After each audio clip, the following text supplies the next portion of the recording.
तो यहाँ पर हम सबसे पहले स्पर्स पेंशन पोर्टल को ओपन कर लेंगे।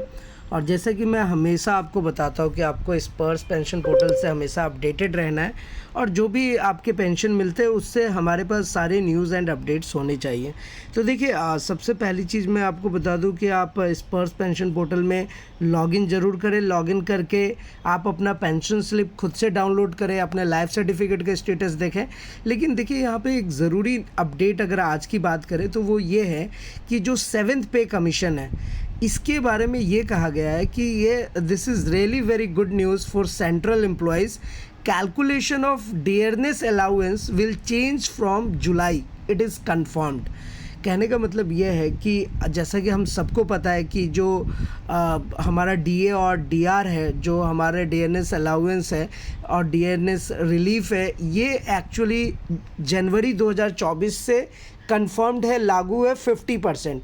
तो अब सवाल ये उठता है कि 50% जब इम्प्लीमेंट हो चुका है तो क्या ये जो इंक्रीमेंट हुआ है पेंशन में, या फिर जो सेंट्रल गवर्नमेंट के एम्प्लॉई हैं उनके सैलरी में जो ये ग्रोथ देखने को मिलेगा, तो क्या ये ग्रोथ लाइक आपके बेसिक पेंशन में ऐड हो जाएगा? तो देखिए, इसका अपडेट ये बहुत सारे लोग बहुत सारी बातें कर रहे हैं, बट इसका जो सटीक आंसर है वो ये है कि अभी तक सेंट्रल गवर्नमेंट की तरफ से, यानी कि हमारे सरकार की तरफ से ये बात नहीं कही गई है, इसकी कोई पुष्टि नहीं की गई है कि जो आपका डीए और डीआर जनवरी से 50% इम्प्लीमेंट हो गया है वो आपको बेसिक पे के साथ जुड़ करके मिलेगा। तो ये देखते हैं, मतलब इसका जो भी अपडेट आएगा, जाहिर सी बात है आप अगर ATH इंडिया चैनल के साथ बने हैं तो मैं आपके साथ ज़रूर शेयर करूंगा।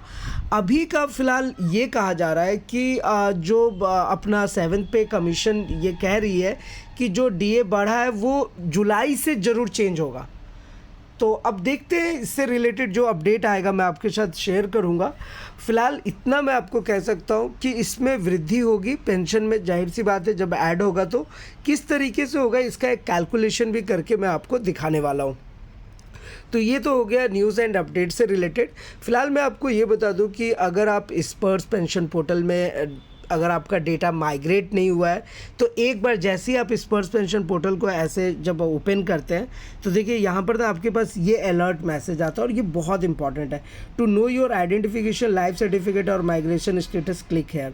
तो जब आप यहाँ पे क्लिक करेंगे ना तो आप अपना स्टेटस देख सकते हैं कि आप स्पर्स पेंशन पोर्टल में माइग्रेट हुए हैं या नहीं हुए हैं। और एक इम्पॉर्टेंट अपडेट ये भी था कि annual identification for pensioner due in month of November 2023 have been extended, मतलब कि जून 2024 तक उसको बढ़ा दिया गया है।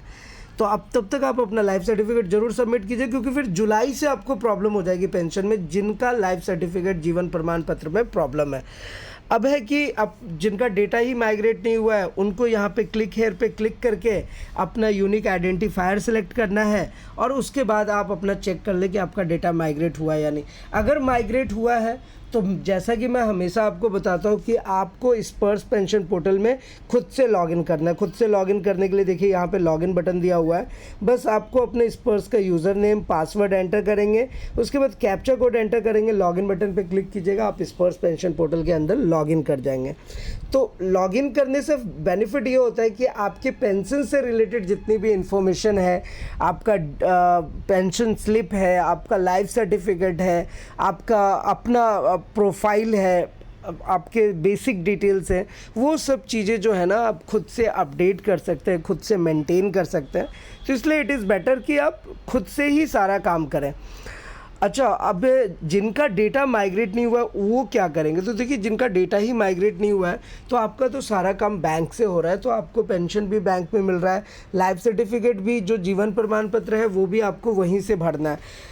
जिनका जिनका डेटा माइग्रेट हुआ है उनको मोबाइल पे मैसेज चला जाता है कि आपका डेटा माइग्रेट हो गया। अब कभी आपका अगर मोबाइल नंबर चेंज हो गया, ऐसा बहुत सारे पेंशनर्स के साथ फेस हुआ है कि उन्होंने मोबाइल नंबर ही चेंज कर दिया।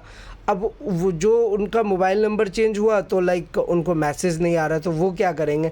तो इसलिए ये ऑप्शन दिया हुआ है कि आप spurspenssion.gov.in के वेबसाइट पे आइए, और वेबसाइट पे आने के बाद आप जस्ट शुरू में ही अलर्ट मैसेज आता है, इस पर क्लिक हेयर कीजिए और यहीं पर आप अपना सिलेक्ट कर लीजिए। अब ये यूनिक आइडेंटिफायर में जिस बैंक में आपका पेंशन आता है वो सिलेक्ट कर लीजिए, बैंक का अकाउंट नंबर देंगे और दूसरे यूनिक आइडेंटिफायर में अपना कोई पर्सनल नंबर सेलेक्ट कर लीजिए। यहाँ पे आईसी रेजिमेंटल नंबर दे दीजिए, कैप्चा कोड दीजिए, सर्च बटन पे क्लिक कीजिए, आपका सारा डिटेल आपको यहाँ पर अवेलेबल करा देगा। वैसे इसके बारे में प्रैक्टिकली मैंने बहुत बताया हुआ है, तो आप चाहे तो हमारे जो प्रीवियस वीडियोज़ है उसको चेक कर सकते हैं। और अगर आपके मन में कोई सवाल हो, किसी भी टाइप का क्वेश्चन हो, क्वेरीज़ हो, तो आपको पता है कि आप हमारे से पूछ सकते हैं। फिलहाल आज के इस वीडियो में इतना ही, फिर मिलते हैं किसी नेक्स्ट इंटरेस्टिंग वीडियो में। तब तक के लिए इस्लाम दुआ और प्रणाम, सत श्री अकाल। कीप वॉचिंग, कीप स्माइलिंग, अपना और अपने साथ सबका ख्याल रखें। जय हिंद, वंदे मातरम।